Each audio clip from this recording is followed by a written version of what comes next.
One, two, three.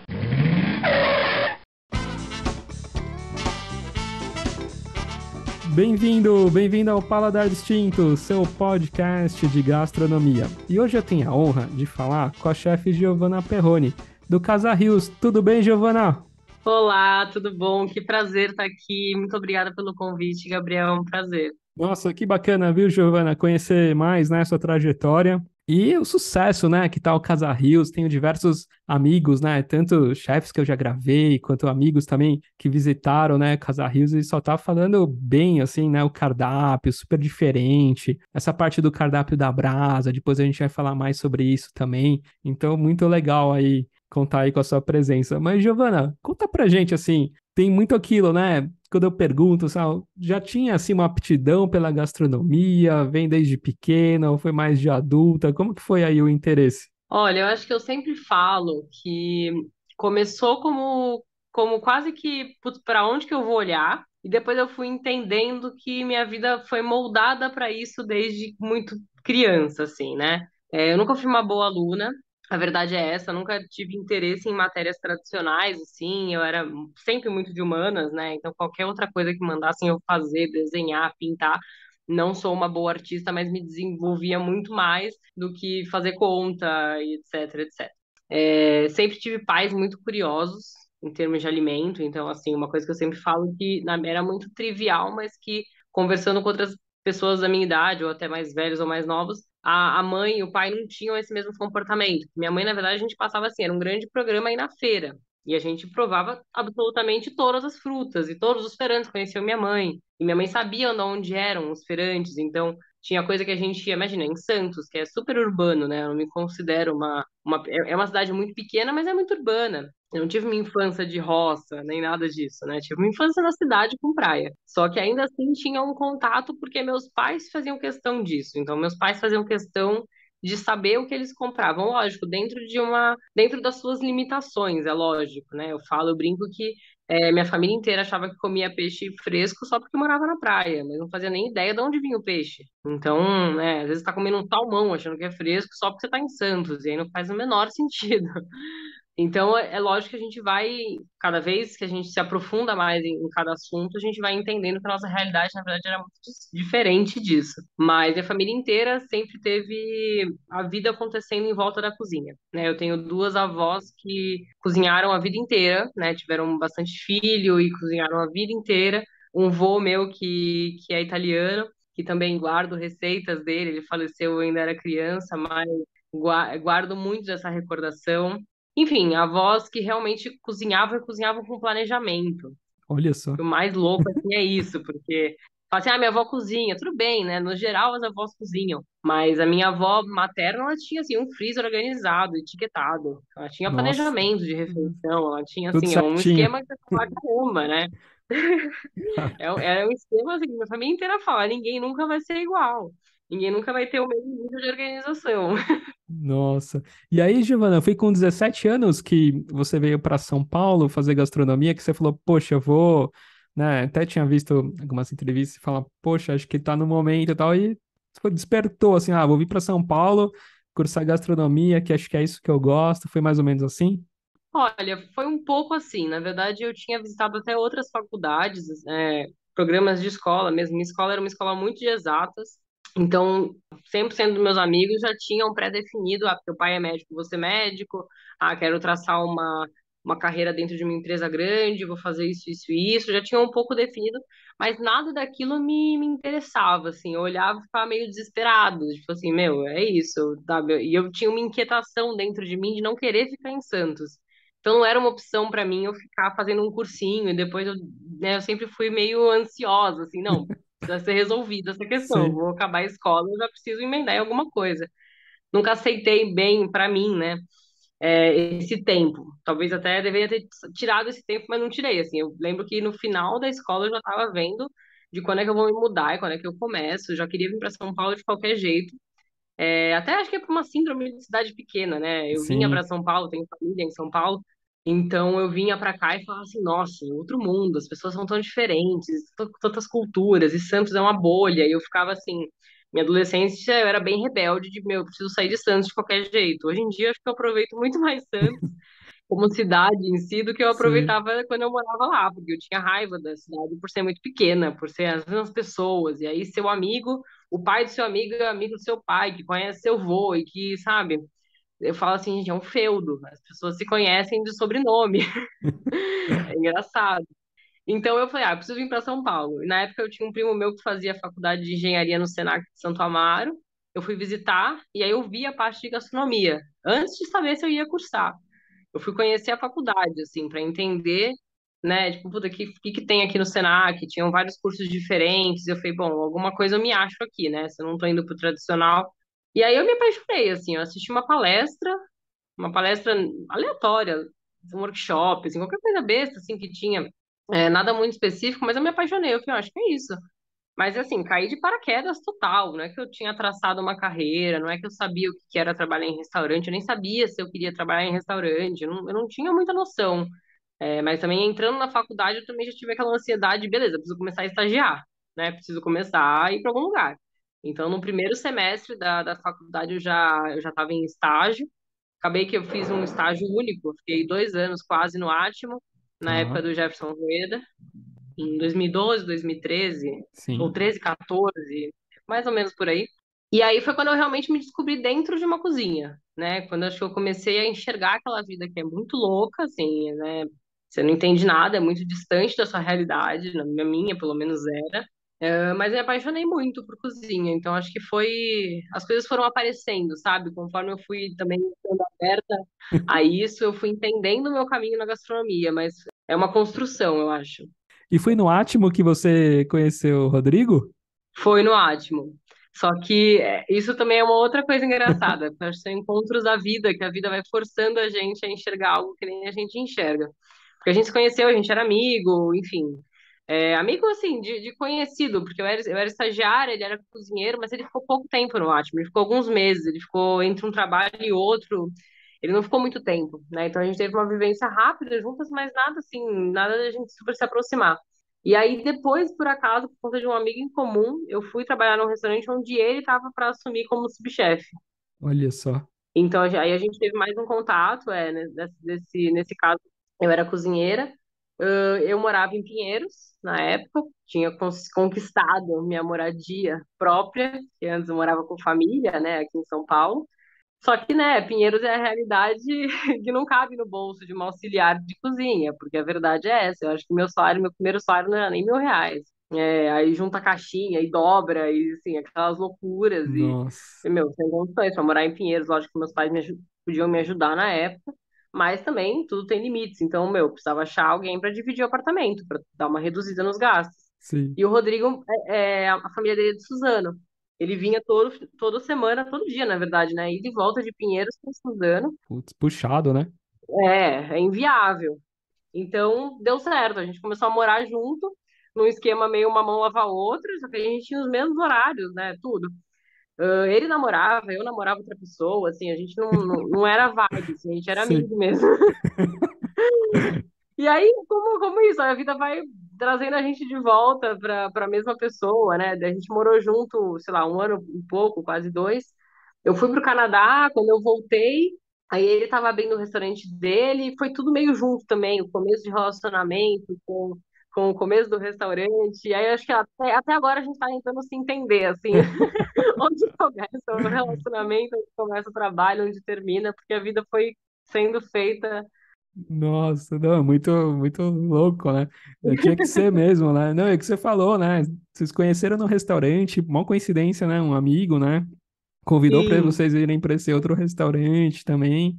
Depois, né, você foi viajar, tal. O Rodrigo abriu, né, o projeto do Rios, né, e tudo mais, né? Te convido, poxa, muito, muito doido assim, né?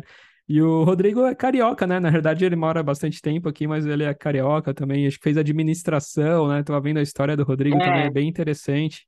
E trabalhava, acho que sim. na parte contábil, fiscal também. Falou, É, puxa, mas não é muito, acho que bem isso, né? E depois ele partiu também para a gastronomia, né? Muito legal, né? sim, sim. O Rô teve uma mudança drástica na vida dele, que foi a perda do pai dele, que eu acho que quando acontecem coisas assim na sua vida, você coloca tudo em questionamento, né? Você fala, não, peraí, é uma urgência de ser feliz, você sabe? Putz, já que eu não tenho mais essa pessoa próxima de mim, eu preciso trazer felicidade para minha vida de alguma maneira. Então ele começou a repensar um monte de questões e decidiu entrar para gastronomia, mas ele também entrou na gastronomia sem uma noção da realidade dentro de uma cozinha. Só que ele tinha noção de que ele queria crescer naquilo. Bom, vou largar a profissão. Tanto que eu e ele, a gente tem uma diferença pouca de carreira, assim, de tempo de carreira, porque eu comecei muito nova e ele teve uma primeira profissão antes, Sim, mas ele também foi entrando na área, entendendo o que que era, e acho que a gente sempre se deu bem, porque a gente tinha nosso objetivo muito certo, né? A gente foi, por mais que tenham N pedras no caminho, né? Trabalhar sim. junto, namorar, construir uma vida juntos, é tudo muito difícil, né? Aparecem mil e um contratempos, mas a gente tem o mesmo objetivo, então acho que a gente se entende, né? No meio do caminho a gente vai se alinhando. Nossa, que legal. Ô, Giovana, e falando na parte de reality, né? Você estava comentando que participou de um reality da Nespresso, né? Que foi bem bacana, né? Conta pra gente. Depois até você foi pra França, aí trabalhou em restaurantes, Sim. né? Estagiou lá, restaurantes do Alain Ducasse e tal. E na volta ficou bem pouquinho e e já embalou em outro reality que foi o Top Chef Brasil, né? Conta um pouquinho pra gente. Olha, foi um período que eu já estava há um tempo no Rios, eu estava já como subchefe, mas estava, de certa maneira, me sentindo precisando correr um pouco atrás, assim, né? Porque quando na cozinha acontece muito isso, né? Conforme você vai tendo sede por aquilo, você vai galgando aquilo. É muito fácil de você crescer dentro de uma cozinha. Fácil porque a estrutura é menor, né? Comparando com uma grande empresa, mas requer muito esforço. Então, dentro do restaurante, já estava tipo, abraçando questões que eu mesma ficava me colocando em questionamento. De, nossa, será que eu sou capacitada para estar exercendo essa função? Será que eu não preciso dar uns passinhos para trás? Porque eu não tinha tido tantas vivências em cozinhas Sim. antes de entrar no Rios. Acho que foi meu terceiro ou quarto emprego, né? Fora viagens e coisas assim mais soltas, eventos, sei lá, coisas assim, mas de vivência dentro de cozinha, né?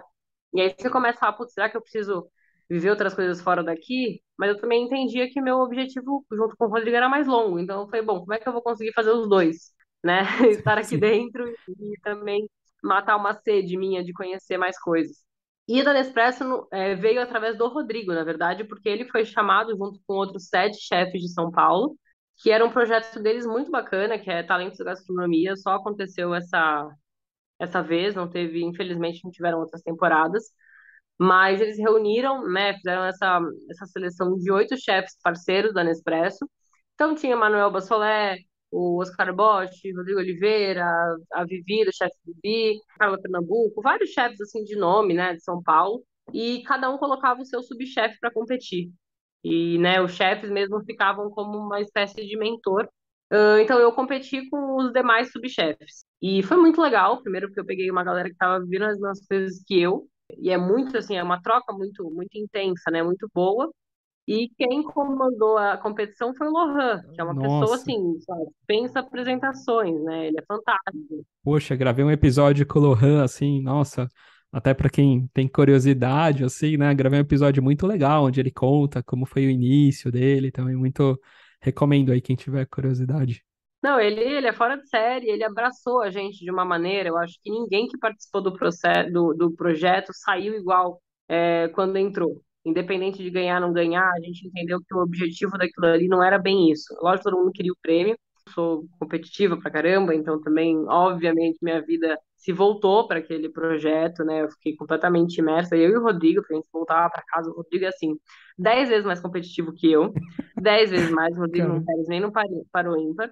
É, e aí a gente se enfiou a cabeça de ler, estudar e pensar em referências, e foi muito gostoso participar. E aí eu acabei ganhando, enfim, a competição, e o prêmio era você ter uma vivência em restaurantes 3 estrelas Michelin. E, além de tudo, conhecer a fábrica da Nespresso, ter vivências, né, tanto na Suíça quanto na França. E aí, pra mim, tipo assim, foi o melhor prêmio da vida, porque eu tava justamente buscando esse tipo de experiência, né? Eu tava justamente buscando isso. que incrível, hein, Giovanni? Pois é, e numa realidade de né, de quem está começando a vida, eu nunca ia conseguir bancar no meu bolso esse tipo de experiência. Então foi assim fantástico. Aproveitei cada segundo, fiz curso de cafés e tudo mais na Suíça, fiz graduações lá, incríveis assim para mim, de cursos que eu nem imaginaria que eu iria ter acesso, até de conhecer a fábrica da Nestlé, de você entender como é que funciona, né, essas grandes empresas. Então assim, foi muito legal. Fui pro Bocuse d'Or, né? Então assisti a final do Bocuse d'Or em Lyon, que também é uma coisa à parte, assim, Sim, Lyon para mim, a melhor cidade que eu conheço da França, né? Eu só conheço Lyon e Paris. Mas Lyon é incrível, incrível. E depois eu fui estagiar no Plaza Athénée no Le Meurice, que foi também uma experiência à parte, assim. Primeiro porque eu tive toda a sorte, e quando eu falo isso, eu acho que é importante a gente falar das sortes que a gente tem na vida para não parecer que tudo é sorte, né? E nem de que a gente não é grato pelas sortes, né? Porque muitas verdade. vezes a gente enxerga a vida do outro de fora e acha que é tudo muito fácil para o outro e para a gente não é. Tipo, é lógico que a vida tem os perrengues e os presentes, né? Mas nesse Sim, caso, por eu ter ganhado a competição, quem me colocou no estágio foi o próprio Lohan. Então, e ele tem uma proximidade com o Ducasse. Então, eu entrei nas cozinhas como uma estagiária, quase que uma estagiária premium, porque eu não estava no mesmo esquema dos estagiários de lá. Porque os estagiários que estão nesses restaurantes 3 estrelas Michelin é um pessoal das escolas, né, de cursos, de faculdades, mas uma galera muito nova, porque lá eles estão realmente muito à frente da gente, né? Então, os sim, estagiários tinham, sei lá, 16, 17 anos, quando muito 18. Então, eu realmente pude ter uma visão diferenciada do que era. Então, os subchefes faziam questão de me tratar muito bem. Eu pude receber peixe, eu pude receber frutos do mar, eu pude ver a plantação que eles têm. Então, eu pude ter realmente um acesso que, para mim, foi assim, foi surreal, assim, foi surreal. Porque eu nunca fui a pessoa que tinha tido esse olhar para a França dessa maneira, assim, né? Não me entenda mal, eu entendo que é o berço da gastronomia contemporânea, né, que ditou as regras e ainda dita por muitas vias, mas eu sempre fui da Itália. Eu sempre fui da cozinha italiana, do tal do quilômetro zero, do slow food, do produto, do produtor, e eu sempre me interessei mais pela Itália, até por uma história própria. sim. Mas o Lohan falou pra mim, ele falou assim, Gi, beleza, você quer ir pra Itália, mas na Itália eu não consigo te ajudar tanto quanto eu consigo te ajudar na França. E o que te encantou, assim, nessa parte das bases lá, assim? Teve alguma coisa que você, né, você falou como você gostava mais, assim, da pegada mais italiana e tal. Te encantou muito essa parte de, né, das bases, dos caldos, assim, dessa parte francesa, assim? Teve alguém que falou, nossa, nem imaginava nisso, assim? Tem alguma coisa que te surpreendeu muito? Olha, eu acho que, primeiro de tudo, o que me surpreendeu muito foi também a relação com o alimento, né? Eu falo até hoje, assim, dando risada da minha inocência, na verdade, que quando eu tava lá, eu falei, bom, vou escolher um restaurante de 3 estrelas Michelin para eu ir comer. E eu fui no Arpege. E aí eu lembro que eu cheguei lá, assim, super desavisada, coitada. Virei pro garçom e falei assim, eu queria tanto provar aquela torta de tomate que eu vejo em todos os lugares, aquela torta de tomate que vocês fazem. O cara olhou pra mim e falou assim, no inverno? E deu risada, assim, uma risadinha, assim, meio coitada. E saiu andando. Aí eu falei, nossa, né? Eu sou muito desavisada, tipo, não tô nem pensando, né, na sazonalidade do alimento. Eu tô muito só querendo provar o que eu vi no Instagram. E aí eu comecei a também, tipo, por um próprio julgamento, entender que a coisa lá funcionava totalmente de uma outra maneira, porque a galera conhece do alimento desde muito antes, né? Então também tem essa bagagem europeia que é muito mais antiga que a nossa, que agora no Brasil que eu acho que a gente está cada vez mais focado nisso. E eu também eu acredito muito que a gente cada vez mais vai evoluir mais rápido, sabe? Que a gastronomia de hoje vai ser muito diferente da gastronomia daqui a 5, 10 anos. Eu acho que a coisa é rápida, porque se você pega produtos, se você pega nichos, né? Você começa a olhar para queijos. O quanto que evoluiu de queijo nos últimos 5, 10 anos é surreal. Verdade. Então eu acho que cada vez mais a gente vai perdendo essa crise de vira-lata e olhando mais para a gente, né? E olhando mais para a potência que é no nosso país em termos de diversidade e riqueza. Mas na França, eu acho que essa rigorosidade, a qualidade do produto, ao preparo, ao respeito ao alimento, né? Eles têm uma rigorosidade, tipo assim, isso aqui é para ser feito desse jeito, pronto, acabou. Você não tem outro jeito para fazer, é assim que se faz. E isso é muito interessante, assim, com certeza poder beber dessa fonte, assim, foi, foi um baita privilégio. Ô, Giovanni, conta pra gente, né? Como que foi essa transição, né, do Rios, tal? Acho que fechou um pouquinho antes da pandemia, né? E no meio depois, né, quando já estava terminando um pouquinho, veio o projeto do Casa Rios, né? E um projeto sensacional, né? Eu tava vendo a parte do forno, né? Vocês fizeram um projeto incrível, né, do forno. Conta um pouquinho sobre essa mudança, e um pouquinho do conceito do restaurante. Vamos entrar um pouquinho mais no menu também. Bom, no primeiro restaurante, acho que foi um restaurante que a gente estava se conhecendo muito, a gente conseguiu se posicionar de certa maneira, mas a gente também estava entendendo todo o nosso entorno. Porque eu acho que o restaurante, ele nunca pode ser só um restaurante, ele tem que estar num lugar por um motivo, né? E ele tem que cumprir um papel, senão a coisa vira apenas um negócio. E para nossa visão, para mim e para o Rodrigo, não faz sentido encarar a coisa dessa maneira. Só que é um negócio, lógico. A gente não consegue viabilizar nenhum dos nossos sonhos sem a parte financeira. Isso é uma realidade, a gente não foge dela, mas a vida tem que ser mais que isso. Então a gente entendeu que a gente não conseguia mais abraçar o que a gente queria abraçar. Eu acho que a gente se viu com sonhos maiores do que o lugar comportava e a parte financeira também estava difícil, assim, era uma coisa, uma luta para fechar o mês. A gente fala, cara, não pode ser tão difícil assim, né? E, enfim, aquele altos e baixos, com mais baixos que altos, que eu acho que todo mundo que já fechou um negócio viveu, né? Porque a verdade, a raiz é essa, né? Se o negócio tá dando muito dinheiro, você até fala, ah, beleza, ok, vou manter de uma certa maneira. Mas se a coisa tá difícil, você fala assim, meu, tá sendo muita energia gasta e não tá vindo retorno. E lá a gente se sentia assim, né? O Rodrigo ganhou o primeiro, ele ganhou como chefe revelação, e isso foi muito legal, porque colocou a gente num patamar que a gente não se via. A gente realmente não tinha essa pretensão, a gente não convidou, o Arnaldo veio porque ele ouviu falar, mas assim, foi algo muito orgânico, da gente realmente estar muito desavisado ainda de como funcionava tudo.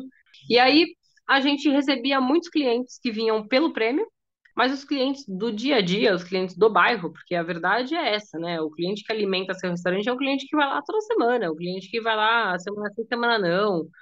Não é o cliente que vai vir de, né? A gente valoriza todos os clientes, é lógico, mas para o negócio ser saudável, precisa atingir o entorno. Sim. E a gente não estava conseguindo isso, porque o meu cliente ele queria comer um parmegiana, ele queria uma massa, ele queria o que ele conhecia, né? Então, e o cliente de fora vinha pela crítica. Então fala assim, nossa, eu quero uma cozinha brasileira, revolucionária, de produto, eu quero uma coisa nova. E a gente fala assim, cara, como é que eu vou conseguir ter essas duas cozinhas numa só? Para onde que eu vou, Nossa, sabe? Meu sim. cliente daqui do bairro não aceita um queijo Tulha, né? Como é que eu vou, né, trabalhar com isso? Então acho que a gente também foi se entendendo e falando assim, não, acho que é hora de fechar e repensar. A gente não tinha nenhum projeto em mente quando a gente fechou, nenhum mesmo. Depois eu tive um projeto de abrir um restaurante com Felipe Bronze, que a pandemia, enfim, a pandemia acabou com esse projeto, mas quando a gente fechou, a gente não tinha nada em mente. E aí a gente fechou um pouquinho antes de estourar a pandemia, assim, foi um combo meio sorte. Acho que a gente entregou as chaves em fevereiro, sabe? Janeiro para fevereiro. Um mês depois, sei lá, estourou a pandemia e foi aquele Nossa, desespero. sim. Tinha lanchonete na época, então a gente na pandemia ficou trabalhando para sobreviver, né, meu, vendendo o que dava, fazendo os PFs e tentando também manter o lugar, manter os funcionários, sabe? Manter o mínimo. Tipo, a gente entendeu que era um momento de sobrevivência para todo mundo. A gente tinha só dois funcionários na época, então era eu, o Rodrigo, mais dois. A nossa sorte é que nenhum deles morava com pai ou mãe, moravam em São Paulo e tinham carro, ou conseguiam vir a pé do trabalho. Então a gente conseguiu, tipo, fechar ali um ciclo de que tava todo mundo meio se protegendo, mas trabalhando, né? Então, aquela Sim. coisa de retirada, entrega com máscara, e põe distância, e, meu, Nossa, imagino. nossa senhora, Deus Que me livre. loucura. Mas a gente há muito tempo. E aí, uns antigos clientes nossos do primeiro restaurante daqui do bairro, que tem outros negócios aqui no bairro, começaram a frequentar a Zoe, foram lá, na verdade, procurando o Rodrigo, querendo conversar para a gente fazer uma consultoria para eles, que eles queriam implementar delivery, umas coisas assim. E no final, a gente conversando, eles eram clientes nossos e sentiam muita falta no restaurante, não entendiam muito por que que a gente tinha fechado. Porque também tinha os clientes do bairro que gostavam do que a gente fazia e Sim. queriam, né, que a gente continuasse lá. Então a gente decidiu reabrir o restaurante, mas assim, não foi algo pré-planejado e nem foi uma reabertura, porque o Rodrigo, a gente também entendeu que, bom, uma reabertura não dá para acontecer, porque eu mudei, minha cozinha Sim. mudou, tudo mudou, né? A parte da cozinha é muito artística, né? De certa maneira. Lógico que a gente, no final das contas, está servindo comida, mas tem uma questão de um propósito, né? Do que você está fazendo com aquele negócio, que era o que a gente estava falando antes. E aí, o Rodrigo, nossa única fonte de lazer, no meio da pandemia, era a nossa churrasqueira em casa. A gente sempre teve muita proximidade com o fogo, por uma questão familiar mesmo, de churrasco. O Rodrigo, por ser carioca, o churrasco acho que está realmente ali junto com o carioca, né? O carioca nasce junto com a cerveja, com o churrasco. E era uma proximidade com o fogo que a gente sempre teve, né? A gente tem um pit smoker em casa, que o Rodrigo fazia os defumados para Zoe na Nossa, época. que demais. Então já tinha um trabalho com fogo, muito mais da parte dele. Ele começou a pesquisar, né? A gente não viu nem imóvel, a gente estava só vendo o que, que ia ser, se ia ser A uma ideia, né? parrilha. A gente começou o restaurante pensando nisso, assim. E aí nosso sócio foi vendo imóvel, foi vendo, né, para onde iríamos e tudo mais, toda a parte burocrática também da coisa. E a gente falou assim, não, vai ser uma cozinha de fogo. Vai ser uma cozinha de fogo e produto, né? Lógico que a gente se coloca como uma cozinha brasileira, porque a gente entende que a gente quer enriquecer a nossa cozinha e mostrar as diferentes faces da cozinha brasileira, que ela não é só uma cozinha tradicional, que existe a nova cozinha brasileira, né? Existe as pessoas, os chefes como eu e o Rodrigo, que têm influências diversas e que têm culturas diversas e está interessado em fazer com que a gastronomia em si cresça, né? Com que a gente consiga olhar mais para uma coisa que é de perto da gente, entender o produto, saber por que que você está comendo aquilo. Acho que para a gente é muito isso. A gente quer cada vez mais que a pessoa entenda o valor do prato, entenda a carga que um alimento carrega, né? Por Sim, quem que ele foi produzido, né? Ele está beneficiando uma cadeia de produtores ou ele está destruindo ela, né? O que que ele está fazendo para o meio ambiente? Enfim, qual é a qualidade de fato desse alimento? Então a gente falou assim, bom, o fogo é o melhor agente transformador de sabor que a gente conhece. Ele realmente coloca os alimentos em outro patamar. e acho que isso que é legal também, né, Joana? Assim, é o fogo, mas não é só carne, né? Porque o pessoal pensa em fogo, é carne, né? Tem muito essa parte dos vegetais também, né? Frutos do Sim, mar sim. também, né? Que depois a gente vai contar. A gente faz carne porque a gente ama carne. A gente gosta de uma boa carne, mas nunca vai ter o meu foco. Eu não tenho intenção nenhuma Exatamente. em ter cortes e cortes e cortes de carne, porque eu acho que o que a gente quer impactar é como o fogo transforma o alimento. E lógico que isso é visível numa carne. Lógico que você faz uma carne na frigideira e você faz no fogo, ela é visível. Só que é um visível conhecido. Todo mundo gosta de churrasco. Por mais que você não entenda tão bem como é que funciona a reação do calor com a carne, por mais que você não pesquise sobre isso, você entende que uma carne na churrasqueira é mais gostosa que uma carne na frigideira. Com Agora, certeza. sim, você entende a mesma coisa com uma couve-flor? Você entende a mesma coisa com um quiabo? Com uma alface? Então, a gente quer trazer uma outra questão do fogo, né? O fogo é muito ancestral, o fogo ele transforma o alimento, é uma fonte completamente diferente de calor e de sabor. Então, a gente explora muito, muito um outro lado do fogo. Ô, Giovanni, explica um pouco essa. Porque é uma mistura de uma parrilha, tem o forno, dá para fazer pão, é uma. Não, um projeto super especial, né? Acho que até foi a Forno Santo que fez. Eu tava vendo e foi um projeto único, né? Assim, deles e de vocês também, né? Com o Rodrigo, vocês desenhando um pouquinho do que vocês queriam. Então é muito, muito bacana, né? Desde que você falou, né? De um vegetal, de um peixe, de um frutos do mar, e tem a parte ali também, forno que você pode fazer um pão também, né? A broa que você faz, que é incrível, né? É, a broa também começou quando, bom, vamos ter um forno a lenha, então o pão vai ser assado na hora. Isso também foi uma premissa da gente falar assim, não adianta, porque eu vou ter um forno a 300 graus, o dia inteiro a 300 graus, alimentado por lenha, e eu não vou assar um pão na hora, né? Porque é frustrante pra gente tirar um pão do forno, gelar, fatiar, esquentar de novo e mandar pro cliente. Você fala assim, não, poxa, tem que ir do forno pro cliente. E a gente, como é que a gente desenvolveu? A gente tem uma parte que é a parte ali da esquerda, que ela é uma churrasqueira, mas ela tem uma cúpula como se fosse um forno a lenha. Então ela tem os refratários, ela tem a parede espessa porque ela agrega calor. Então é muito diferente de trabalhar com uma churrasqueira comum, dessas pré-moldadas, essas que a gente está acostumado a ver, porque essas paredes são finas e só recebe calor de baixo, que é só onde está o carvão. A nossa, como ela tem um refratário, ela emite calor por todos os lados. Então ela cozinha em cima também, conforme cozinha embaixo. E se eu coloco, por exemplo, nessa brasa um louro, um alecrim, alguma coisa seca, isso vai se tornar uma cúpula de fumaça em volta daquele alimento. Então eu consigo defumar enquanto eu estou também grelhando o alimento. E a gente tem as portinhas que a gente consegue fechar. Então, se eu quiser colocar um pedacinho de uma lenha de macieira lá, que a gente usa, por exemplo, para costela, a gente coloca, acende a lenha, tampa e defuma durante 1 hora, 2. Então, Nossa, também que incrível. funciona como um pit smoker. E o outro lado é um forno artesiano, que já é o forno da Forno Santo, né? Ele já tem esse projeto. Acho que o piloto foi em Santos, inclusive, no restaurante do Dário. Se eu não me engano, foi o primeiro que teve, o artesiano. A gente até conversou, enfim, sobre o forno em si, como é que era trabalhar na brasa, porque é muito diferente pra gente que estava acostumado a soltar serviço mesmo, né? Com Sim, fogão sim. e forno combinado, é outro mundo. E aí a gente também pegou as reclamações que o Dário tinha e adaptou no nosso. Então também foi um 2.0 aí. E a nossa churrasqueira Pit Smoker é a mesma coisa. A gente teve muita sorte que o Márcio, né, da Forno Santo, que é um querido, assim, que é o idealizador de todo o projeto, e ele é apaixonado por como fazer como é que eu posso dizer? Fazer render o máximo que puder de calor.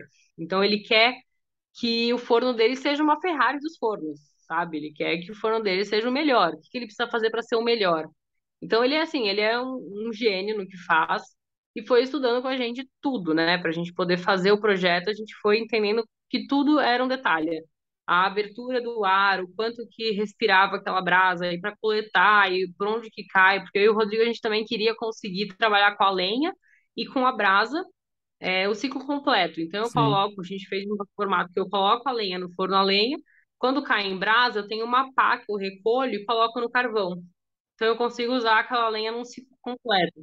E é um forno napolitano, então se eu quiser trabalhar com ele a 500 graus, eu trabalho a 500 graus, ele vai, né? E é louco, assim, é louco porque é um outro tipo de calor. Não dá para você querer comparar com nada, assim. Trabalhar com brasa e a gente vem cada vez mais se apaixonando e testando cada vez mais, assim. Qualquer produto que a gente tenha nas mãos, a gente taca na brasa para como é que fica isso? Caramba. E a gente tá falando da broa, né? E tem uma coxinha também, né, Giovana? Aqui todo mundo fala dessa coxinha também. E ela passa além de, né, frango caipira e tal. Acho que vocês têm um requeijão, um queijo da Atalaia também. Acho que é o requeijão da Atalaia, né? Sim. E vai na brasa também. Vai. A gente, acho que todos os pratos tem algum processo que vai na brasa. A coxinha ela é frita, como qualquer coxinha maravilhosa, né? Nossa ideia é realmente trazer uma coxinha tradicional, só que a gente compra o frango inteiro, né? Então a gente consegue usar o alimento por completo. A sobrecoxa eu tenho um prato com ela. A gente compra de um produtor super bacana, chama Família Bianchi. É uma produção, enfim, orgânica, sustentável, sem antibiótico, é muito diferente. Aí a gente usa o peito para coxinha. Eu grelho na brasa, né? Primeiro eu deixo ele marinando um pouquinho num leitelho, que gera da manteiga que a gente produz na casa. Aí eu grelho ele na brasa, defumo, desfio e faço o recheio da coxinha. Com a carcaça eu faço o caldo, que faz a massa da coxinha, e a sobrecoxa eu uso para o prato. E aí o restante, o que não vira caldo, vira também, vira funça, vira executiva, às vezes umas asinhas fritas pra galera. Enfim, a gente se deu bem nesse formato, assim, de conseguir utilizar o animal por completo. E é muito mais saudável para o próprio produtor, né? Porque é muito mais saudável você vender o animal completo do que você ter que ficar vendendo só peito, peito, peito, porque o animal ele Sim. não cresce peito, né? Ele cresce um frango inteiro. Então, você tem que dar vazão para as outras partes. Tanto que a nossa coxinha não era feita de peito, ela era feita de coxa sobre coxa. A gente teve que adaptar para peito é por isso que a gente faz justamente, a gente marina no leitelho, porque dá essa suculência que o peito não tem por não ser uma carne com tanta gordura, né? E todos os nossos pratos, assim, foram pensados para resgatar um pouquinho do que é nosso, em termos de cultura, do sul e do sudeste, muito focado em São Paulo, Minas, porque é o que está perto da gente, é o que está, enfim, está mais latente para a gente entende também que eu tenho eu sou turista numa cozinha do norte, por exemplo. Eu sou turista numa cozinha baiana. porque não faz parte da minha realidade. O Brasil é tão diverso que a gente tem que entender também o que, que é nosso e o que a gente tem que aprender. Eu acho que se eu vou, quando eu for, não conheço, né? Mas quando eu for para o Nordeste, eu vou me sentir como se eu estivesse em outro país, porque tudo vai ser novo para mim, sabe? Tudo é um Sim. aprendizado, é nosso, mas ao mesmo tempo é uma cultura muito rica, uma cultura muito única. E a gente quer resgatar o que está perto da gente. Então a gente faz pastel de angu, por exemplo, que é um processo da cozinha dos bandeirantes, né? Que a gente, enfim, depois com a globalização, a gente voltou muito essa parte de massas Itália, Japão. Então, o pastel de feira se tornou muito popular, mas o nosso pastel, por origem, é o pastel de angu, que na época dos bandeirantes eles usavam como forma de conservação dos alimentos, das carnes. E, nossa, deu um baita trabalho, até a gente conseguir também desenvolver fornecedor. Atualmente a gente usa uma farinha que é de Lindóia, aqui do interior de São Paulo, que é incrível.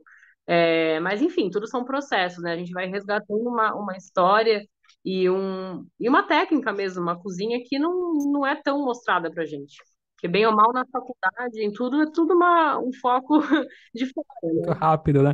E frutos do mar também, né, Giovana? Desde um polvo, uma lula, né? Recentemente acho que postou Sim, ostra também, né? A lula é super incrível, né? Esse prato de lula aí é super famoso, né? sim, a gente estudou muito restaurantes que usam o fogo, né? Usam a brasa.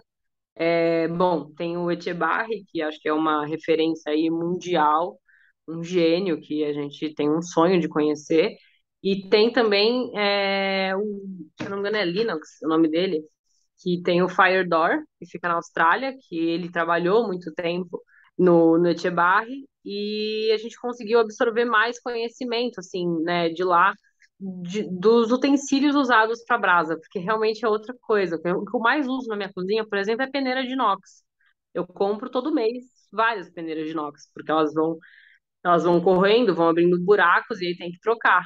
Mas é a maneira que você consegue trabalhar com o alimento literalmente em contato com o carvão. Porque as lulas a gente faz assim, a gente tempera literalmente só com óleo de canola e sal, o mais neutro possível. Tem que ter uma gordura para trazer a brasa e dar a reação de Maillard. Mas enfim, a gente só coloca numa peneirinha em contato com a brasa. Só.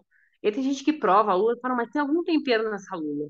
Não, mas tem alguma marinada nessa lula? A gente falou, não, na lula não tem nada. Assim, é uma boa lula, é uma lula fresca, Sim. é uma lula de pesca, né? Uma lula de pesca sustentável, não é uma lula importada desses anéis borrachudos e enormes que vêm pra gente.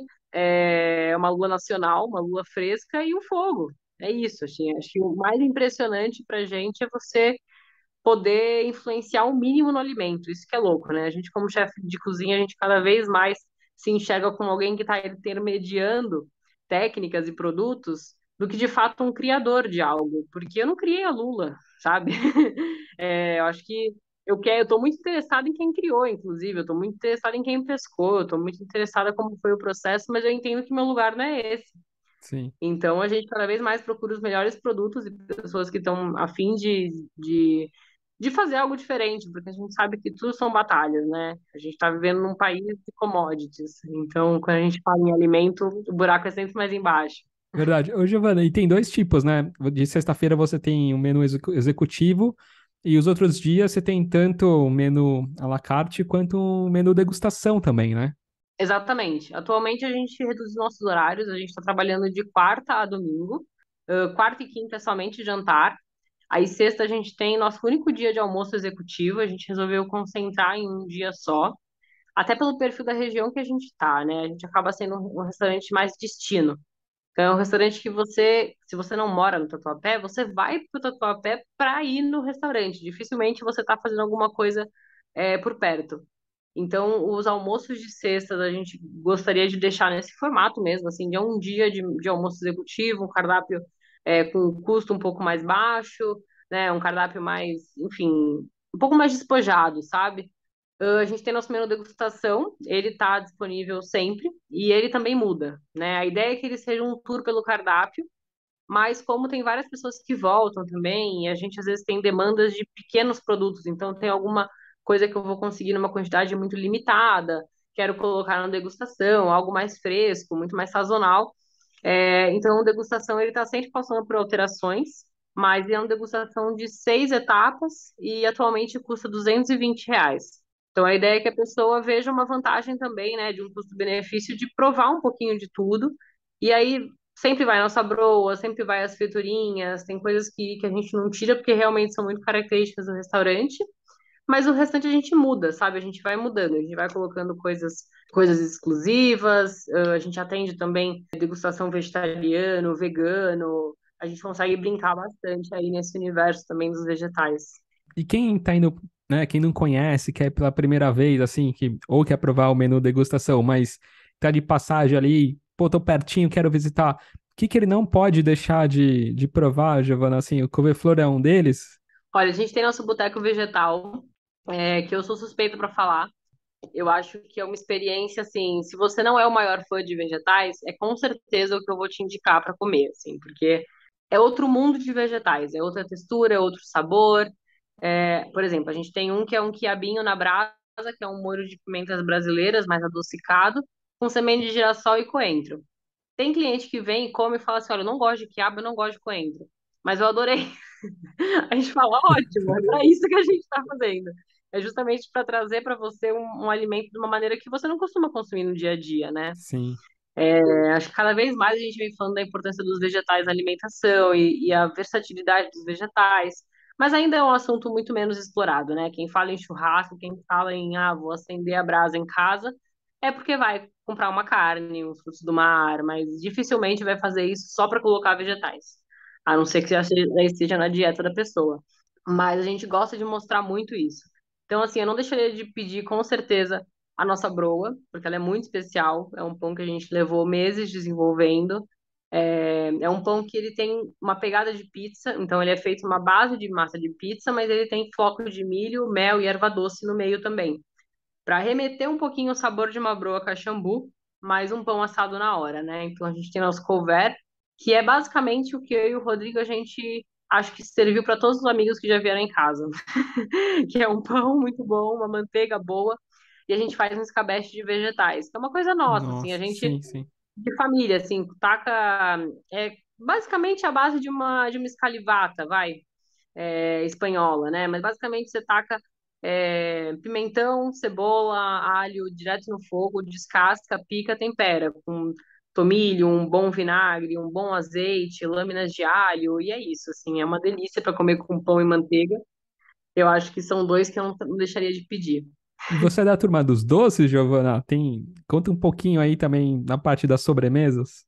Olha, eu e o Rodrigo somos curiosos por natureza, né? Eu e ele, a gente não tem esse perfil de ser voltado apenas para sobremesa, mas a gente entende como uma parte da cozinha, né? A gente entende como uma das áreas da profissão.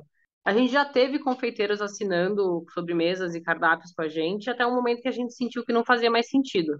E eu acho que isso também são coisas que a gente vai mudando, né? Também, quem sabe, entra uma pessoa na minha equipe que tem uma baita aptidão para sobremesas e tem muito a ver com o que a gente quer desenvolver ali e a coisa mude, né? Mas digo, para agora, a gente entende a sobremesa num lugar muito confortável. Então, eu quero comer uma coisa que tenha, assim, o fogo, que seja muito gostoso de comer, mas sem muita pretensão, né? Eu não quero ganhar a melhor sobremesa de São Paulo. Eu quero só que seja uma sobremesa muito gostosa, muito bem feita para finalizar uma refeição, sabe? Então a gente faz uma torta de queijo que a gente ama, uma torta que é uma mistura entre uma torta de queijo espanhola e um cheesecake.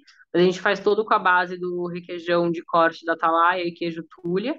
Então ela tem um leve sabor de Nossa, queijo mais maturado, mas tem a textura cremosa de um requeijão de corte e serve com uma goiabada na brasa, que a gente faz do zero, com especiarias brasileiras. Então, é essa pegada de sobremesa, sabe? Eu não tenho grandes pretensões, mas eu quero uma sobremesa com produtos que eu acredito, com processos sim. feitos do zero e também com resgate de identidades nossas, né? Por exemplo, eu tenho obviamente a gente tem influência europeia, então a torta de queijo traz um pouco isso, mas também, assim, poder fazer uma goiabada à lenha e misturar, né, o queijo com goiaba é muito nosso, é muito do Não tem igual, né? é muito do interior. Então a gente consegue também brincar com isso. Então a sobremesa faz parte do cardápio como um todo. Mas acho que eu e o Rô a gente é bem equilibrado na parte das sobremesas. A gente cria na mesma proporção, assim. Acho que não é. Não é nosso foco principal, mas também a gente entende que é o do conjunto, né, como um todo. Ô, Giovana, você estava comentando, né? Tem alguma comida, assim, ou um prato aqui que você gosta muito, assim, de uma, sei lá, um restaurante japonês, uma comida espanhola, sei lá, tem algum aí que é seu preferido? Olha, eu busco muito sabores asiáticos quando eu tô pensando em comer por prazer. É engraçado. Como eu entendo que eu não vá fazer uma cozinha japonesa, realmente não é meu lugar, e o oriental, né, como um todo, é onde eu e o Rodrigo a gente vai para se divertir. Então, com certeza, restaurante japonês, tanto para um omakase quanto para uma parte de izakaya, a gente é muito fã, né? Acho que os favoritos hoje em dia é o shinzushi, na Tá, parte de omakase, e o hirá, izakaya, que a gente adora. Os dois, acho que a gente, assim, e eu e o Rô, a gente não sai tanto. Então, a gente também, quando sai, a gente vai aonde a gente gosta muito. Quando a gente, ai, não, vamos sair para se divertir, vamos comer o que a gente gosta.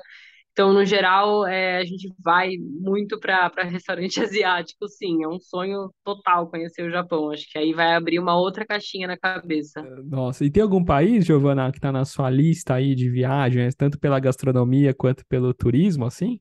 Olha, de planejado, a gente tem uma viagem planejada para Nova York ano que vem, que aí é uma pesquisa de mercado mais geral, assim, até Sim, para sim. porque a gente nunca foi para lá. Eu acho que é inegável, né? O quanto Nova York vai sempre ser uma referência em business, em restaurantes, em inovações, em tudo.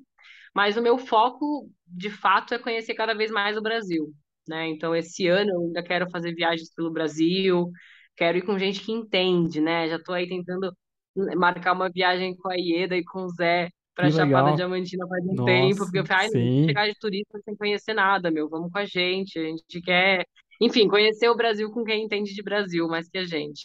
Nada melhor acompanhada, né, do que a Ieda. Então, Com poxa, certeza. que bacana. Nossa, que legal, Giovana. Pena que o tempo é curto, né? Tem tanta coisa bacana aí pra gente falar. Ah, mas foi Mas eu uma vou. delícia. Ah, que bacana. Eu vou deixar aqui o Instagram, né, do restaurante, né, que é o Casa Rios Restaurante. O seu, né, que é @g.perrone. E o do Rodrigo, né, que é @Rodrigo Aguiar 10. E vocês estão na rua Itapura, né, no Tatuapé, aqui em São Paulo, 1327, né? Exato, a gente está na Itapura, entre Antônio Camargo e a Itapetí, bem em frente ao San John, que é um pub bem conhecido aqui do bairro. E estamos esperando vocês, assim, a gente quer cada vez mais falar sobre o nosso trabalho, receber as pessoas, enfim, fazer essa troca, né?